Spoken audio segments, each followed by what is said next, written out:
오늘 제 설교 제목이 성문서의 중심축입니다. 그러니까 이 5권의 책을 중심에서 읽고 있는 그 메시지가 무엇인가, 그거를 살펴보겠습니다.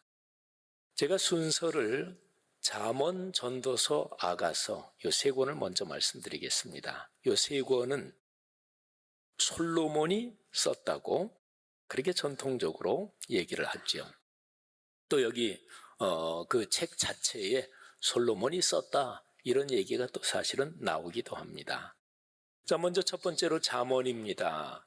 잠언은 31장으로 되어 있고 잠언에 자주 나오는 표현, 이런 말이 있습니다. 내 아비와 어미의 교훈, 또 그 가르침을 소홀히 여기지 말라, 멸시하지 말라, 잘 귀를 기울여라. 근데 아비와 어미의 교훈, 이거는 근본적으로 하나님의 가르침을 말합니다. 내 아버지와 내 어머니의 교훈, 바로 하나님으로부터 나오는 그 교훈을 잊어버리지 말아라 하는 거죠. 자, 잠언의 핵심적인 메시지는 무엇일까요? 잠언 1장을 보면 잠언이 왜 기록됐고 이 잠언이 사람에게 어떻게 유익한지가 아주 1장 시작하면서 명백하게 나옵니다. 1장 1절은 누가 썼는지가 나오지요. 다윗의 아들 이스라엘 왕 솔로몬의 잠언이라. 자, 그 다음에 2절부터 6절 제가 읽어드릴 텐데 이거를 들으면서 주님, 저 2절부터 6절 말씀이 제 삶에서 이루어지기를 원합니다. 이런 심정을 가지고 한번 들어보세요. 이는 지혜와 훈계를 알게 하며 명철의 말씀을 깨닫게 하며 지혜롭게 공의롭게 정의롭게 정직하게 행할 일에 대하여 훈계를 받게 하며 어리석은 자를 슬기롭게 하며 젊은 자에게 지식과 근신함을 주기 위한 것이니 지혜 있는 자는 듣고 학식이 더할 것이요 명철한 자는 지략을 얻을 것이라. 잠언과 비유와 지혜 있는 자의 말과 그 오묘한 말을 깨달으리라. 아멘. 너무 좋죠, 그죠? 이 말씀이 여러분에게 축복이 되기를 축원합니다. 그런데 이 6절까지의 내용이 7절에서 중간 결론을 맺습니다. 사실은 중간 결론, 잠언 전체의 중심 결론이기도 한데요. 자, 1장 7절을 들어보세요. 여호와를 경외하는 것이 지식의 근본이거늘 미련한 자는 지혜와 훈계를 멸시하느니라. 아멘. 여러분, 지혜, 지식, 명철, 표현은 어떻게든 좋아요.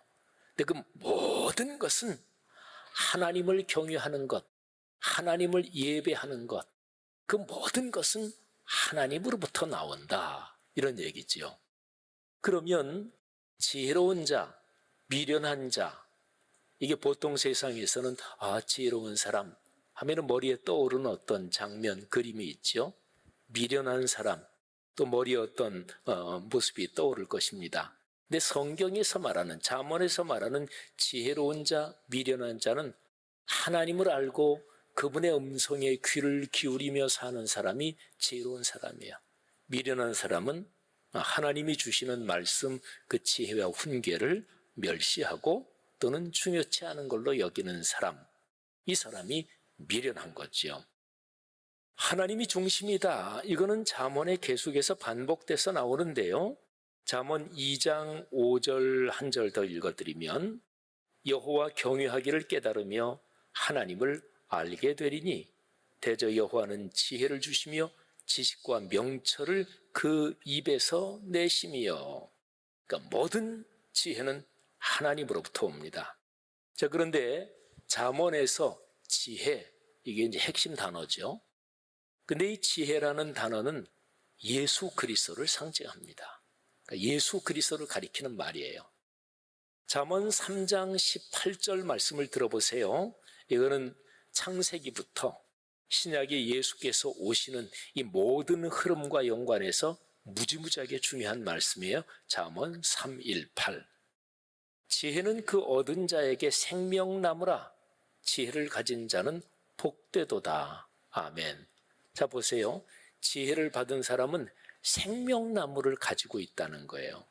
그래서 복이라는 거예요. 생명나무, 성경 전체에서 어떤 장면이 혹시 떠오르지 않나요? 창세기 1장에 보면 1장, 2장 거기에 보면 하나님이 만드신 에덴 동산 그 한가운데 두 가지의 나무가 있었습니다. 하나는 생명나무, 바로 이겁니다. 그 다음에 두 번째는 지식나무, 여기 바로 선악을 알게 하는 나무지요. 선악을 알게 하는 나무의 실과는 하나님이 먹지 말라고 금지하셨고 생명나무 열매는 먹을 수 있었어요. 사람이 죄를 짓고 나서 에덴 동산에서 쫓겨났잖아요. 에덴에서의 추방은 파고 들어가면 목적이 명확합니다. 사람이 죄를 지었는데 악해졌는데 악한 사람이 생명나무의 열매를 먹으면 그러면 죽지도 않고 사니까 그 큰일이잖아요. 그래서 생명나무로 가는 길을 막기 위해서 그래서 에덴에서 추방한 거예요. 그래서 창세기 1, 2, 3장을 가만히 읽어보면 3장 마지막 부분에 하나님이 불칼, 화염검을 생명나무의 주변을 돌게 하시고 천사를 시켜가지고 생명나무의 길을 지키셨다. 이런 기록이 있어요. 그런데 그 생명나무의 길이 다시 열립니다. 예수께서 말씀하셨습니다. 내가 곧 길이요 진리요 생명이다. 예수님을 믿으면 영생을 얻잖아요. 그러니까 예수 그리스도가 생명나무인데 그런데 예수께서 오시기 전에 하나님의 말씀을 듣는 사람은 생명나무를 얻는 것이다. 그런 것입니다. 성도 여러분들이요, 하나님께서 여러분이 걸어가는 인생 여정에 하나님으로부터 오는 지혜, 곧 66권 성경 말씀을 통해 생명을 얻고 누리는 일이 갈수록 풍요로워지기를 주의 이름으로 축복합니다. 자, 전도서로 넘어가죠. 전도서 12장까지 그렇게 길지 않은 책이지요. 전도서 1장 1절에 다윗의 아들 예루살렘 왕 전도자의 말씀이라. 다윗의 아들 예루살렘 왕이니까 솔로몬이죠. 근데 전도서 하면 아마 성경 조금 읽으신 분들은 거기 허무하다고 얘기한 책, 이게 아마 금방 떠오르시기도 할 거예요. 하여튼 전도서는 예루살렘 왕 전도자의 말씀이라 1장 1절이 끝나고 바로 2절에 이렇게 기록이 되어 있습니다. 전도자가 이르되 헛되고 헛되며 헛되고 헛되니 모든 것이 헛되도다. 해 아래서 수고하는 모든 수고가 사람에게 무엇이 유익한가? 유익한 거 없다. 다 헛되다. 결국 가면 다 바람을 잡는 것 같다. 이런 얘기입니다. 근데 헛되다는 게 전도서 12장 거기에 또 한 번 나와요. 처음에 나오고 또 끄트머리 가서 전도서 12장 8절에 이렇게 기록되어 있어요. 전도자가 이르되 헛되고 헛되도다. 모든 것이 헛되도다. 그러면 전도서는 인생 허무하다, 말하자면 허무주의를 가르치는 책인가요? 네, 그렇지는 않습니다. 자, 전도서에서 이 세상의 모든 것을 헛되다고 하면서 헛되지 않은 것이 하나 있대요. 아주 중요한 핵심이 있답니다. 그 얘기를 하면서 전도서는 12장에서 이런 얘기를 합니다. 내가 창조주를 기억해야 된다. 언젠가 죽을 텐데 죽기 전에 살아있을 때 창조주 하나님을 기억해라. 사람은 살면서 사고를 당하고 어떨 때는 무시무시한 참변을 당하기도 하잖아요. 개인의 육신의 죽음 또는 전쟁 또는 병 또는 어떤 무시무시한 사고, 그런 얘기를 전도서 12장 1절부터 7절까지 쭉 합니다. 이 얘기를 가만히 귀 기울여 들어보면 좀 무섭기도 해요. 12장 1절부터 7절 말씀을 한번 들어보세요. 너는 청년의 때에 너희 창조주를 기억하라. 여기 청년은 나이가 젊은 청년을 말하지 않아요. 아직 한참 살고 있는 때, 나이가 10대든 20대든 60대든 70대든 80대든 나 아직 살아있어. 나 아직 능력 있어. 말하자면 삶이 자신만만할 때, 삶이 잘 나갈 때 그거를 청년이라고 표현한 거예요. 그때 창조주를 기억하라. 곧 곤고한 날이 이르기 전에 나는 아무 낙이 없다고 할 해들이 가깝기 전에, 해와 빛과 달과 별들이 어둡기 전에, 비 뒤에 구름이 다시 일어나기 전에 그리하라. 그런 날에는 하나님, 그분 앞에 서는 심판의 날을 말하죠. 내 삶의 마지막 날을 말하죠. 그런 날에는 집을 지키는 자들이 떨 것이며, 힘 있는 자들이 구부러질 것이며, 맷돌질하는 자들이 적음으로 그칠 것이며, 창들로 내다보는 자가 어두워질 것이며, 길거리 문들이 닫혀질 것이며, 맷돌 소리가 적어질 것이며, 새의 소리로 말미암아 일어날 것이며, 음악하는 여자들은 다 쇠하여질 것이며, 또한 그런 자들은 높은 곳을 두려워할 것이며, 길에서는 놀랄 것이며, 살구나무가 꽃이 필 것이며, 메뚜기도 짐이 될 것이며, 정욕이 그치리니 이는 사람이 자기의 영원한 집으로 돌아가고 조문객들이 거리로 왕래하게 됨이니라. 은줄이 풀리고 금그릇이 깨지고 항아리가 샘 곁에서 깨지고 바퀴가 우물 위에서 깨지고, 흙은 여전히 땅으로 돌아가고 영은 그것을 주신 하나님께로 돌아가기 전에 기억하라. 하나님을 기억하라. 자, 7절까지 읽었는데, 그리고 8절에 이렇게 연결되는 거예요. 전도자가 이르되 헛되고 헛되도다. 모든 것이 헛되도다. 자, 그런데 말씀드린 대로 전도서는 허사가 허무가는 아닙니다. 전도서 맨 마지막에 제가 8절까지 읽어드렸는데 몇 절 더 내려가서 전도서의 제일 끝에 2절이 다음과 같습니다. 일의 결국을 다 들었으니 하나님을 경외하고 그의 명령들을 지킬지어다. 이것이 모든 사람의 본분이니라. 하나님은 모든 행위와 모든 은밀한 일을 선악간에 심판하시리라. 아멘. 여러분, 이 전도서에서 모든 것이 허무하다, 이게 이제 저자가 솔로몬이잖아요. 솔로몬은 사람이 갖고 싶은 거, 누리고 싶은 거, 올라가 보고 싶은 자리, 이 모든 거를 다 누린 사람이 솔로몬이에요. 부귀 영화 다 권력 권세, 근데 다 누려보고 솔로몬이 모든 게 헛되다 그러면서 하나님을 경외하고 또 그분의 말씀을 기억하는 거, 그거 하나가 사람의 본분이다. 성도 여러분들이, 우리가 신앙생활하면서 사실은 늘 듣는 얘기인데, 오늘 이 전도서의 말씀을 통해서 하나님을 예배하고 하나님의 말씀을 묵상하며 사는 게 얼마나 큰 복인지 다시 한번 깊이 마음에 와닿기를 주의 이름으로 축복합니다. 자, 아가서입니다. 아가서를 원래 히브리 말 제목은 노래 중에 최고의 노래, 이런 뜻입니다. 아가서가. 근데 아가서는 아주 중요한 특징이 있어요. 하나님이란 단어가 한 번도 나오지 않습니다. 그래서 아가서가 구약의 39권 이 정경, 이 범위에 들어갈 때 논란이 있기도 했어요. 근데 노래 중에 최고의 노래, 일반적으로 생각해 보세요. 사람이 살면서 노래하는 최고의 노래, 가장 아름다운 노래, 가장 행복한 노래가 무엇일까요? 그거는 사랑의 노래입니다. 연인 간의 사랑이든, 부모가 자녀를 사랑하는 사랑이든, 학문과 예술에 대한 사랑이든, 어떤 것이든지 간에 사랑이라는 그거를 노래하는 게 가장 아름답죠. 근데 아가서는 진짜 글자 그대로 연인 간의 사랑을 노래한 거예요.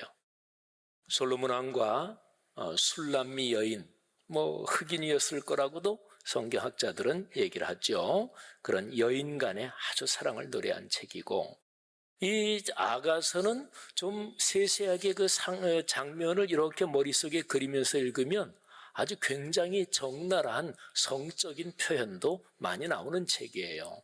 그런데 기독교 역사에서 신앙이 가장 깊고, 그야말로 그분의 이름 앞에 성 어거스틴 이런 것처럼 거룩한 분, 하나님의 사람, 이런 정도의 수식어가 붙을 정도의 신앙이 참으로 깊었던 분들이 자기의 인생의 마지막 또는 자기의 신앙의 가장 깊은 고백으로 아가서를 설명하고 아가서를 묵상했어요. 근데 아가서, 그래서 이 책은 구약 성경에서 하나님과 이스라엘 백성 간에, 하나님이 이스라엘 백성을 사랑하는, 또 이스라엘 백성을 하나님의 신부로 그렇게 여기시는, 이거를 비유적으로 표현한 책이다, 이게 이제 그 전통적인 기독교 해석이죠. 신약으로 말하면 예수 그리스도의 신부인 교회, 예수 그리스도가 교회를 사랑하고 교회가 주님을 사랑하는, 말하자면 그리스도인의 구원의 관계, 이 사랑을, 하나님의 아가페의 사랑을 표현한 책이다. 그렇게 이 전통적으로 해석해 왔죠. 이렇게 보면 아가서는 참으로 놀라운 책입니다. 아가서에 참 아름다운 말씀이 많은데 2장 10절부터 13절 참 멋진 말씀이에요. 제가 한참 젊은 시절 신학대학교 4학년 때 굉장히 어려운 상황에서 이 말씀이 제게 굉장히 큰 힘이 됐고, 그 이후에 지금까지 살아오면서도 어떤 이렇게 저렇게 목회적으로 어렵고 그럴 때 제가 이 말씀을 떠올리면서 굉장히 힘이 된 구절입니다. 제가 읽어드릴 텐데, 주님께서 지금 여러분에 대해서 내가 너를 사랑한다, 너는 내가 사랑하는 사람이다, 이런 주님의 음성으로 귀 기울여 들을 수 있기를 바랍니다. 나의 사랑하는 자가 내게 말하여 이르기를, 나의 사랑대 어여쁜 자야, 일어나서 함께 가자. 겨울도 지나고 비도 그쳤고 지면에는 꽃이 피고 새가 노래할 때가 이르렀는데 비둘기의 소리가 우리 땅에 들리는구나. 무화과 나무에는 푸른 열매가 익었고 포도나무는 꽃을 피워 향기를 토하는구나. 나의 사랑, 나의 어여쁜 자야, 일어나서 함께 가자. 여러분, 이런저런 여러 가지 이유로 삶이 힘드신 분들, 특별히 주님께서 이 아가서의 말씀을 통해 내 사랑, 내 어여쁜 자야, 힘내라, 내 손잡고 함께 가자, 이 음성이 여러분에게 복이 되기를 주의 이름으로 축원합니다. 자, 이제 욥기하고 시편이 남았는데요, 욥기 상당히 길죠. 그리고 어렵습니다, 욥기 책은. 그런데 욥기를 어떤 각도에서 보면 아주 간단합니다. 자, 인간의 삶이 어떤 것일까요? 살아가면서 나는 살면서 내가 잘 이해가 돼야 돼. 어떤 일도 이렇고 이래서 그래서 그런 거구나, 이렇게 이해가 돼야 나는 속이 시원해. 그래서 인간관계나 어떤 일을 해도 이해가 안 되면 견디질 못하는 분, 그런 분은 인생이 참 고달퍼요. 그분도 고달프고 그분 주변에 있는 사람들도 그 사람 때문에 너무나 힘들어요. 삶이 다 이해가 돼요? 안 그렇습니다. 삶은 부조리합니다. 불합리합니다.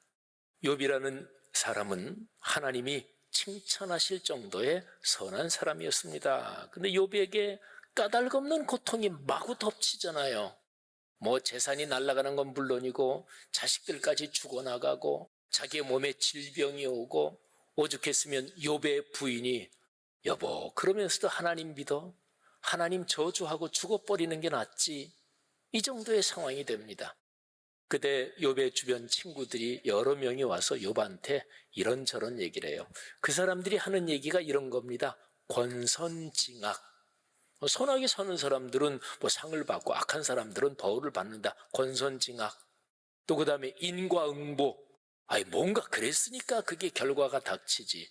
욥의 친구들이 와서 욥, 자네가 이런 고통을 당하는 거 보니까 자네는 온통 주변에 선하고 훌륭한 사람으로 소문이 나고 자타가 공인하는 사람이지만 이 벌을 당하는 거 보니까 뭔가 남이 모른 죄진 거 있지?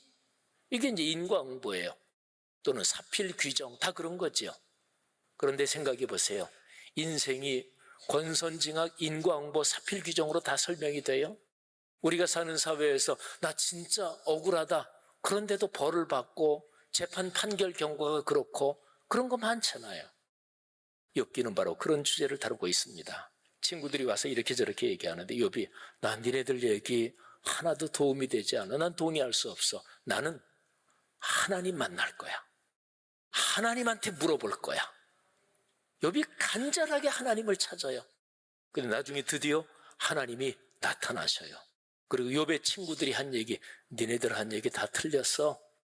그리고서 욥을 만나주시는데 하나님이 욥이 궁금한 그거를, 욥아 잘 들어, 내가 이제 설명해 줄게, 이건 이렇고 이렇고 이렇고, 그렇게 설명 안 해주셔요. 이렇게 말씀하세요. 내가 이 천지를 창조할 때 땅에 기초를 놓고 하늘에 궁창을 펼 때 너 그때 있었어?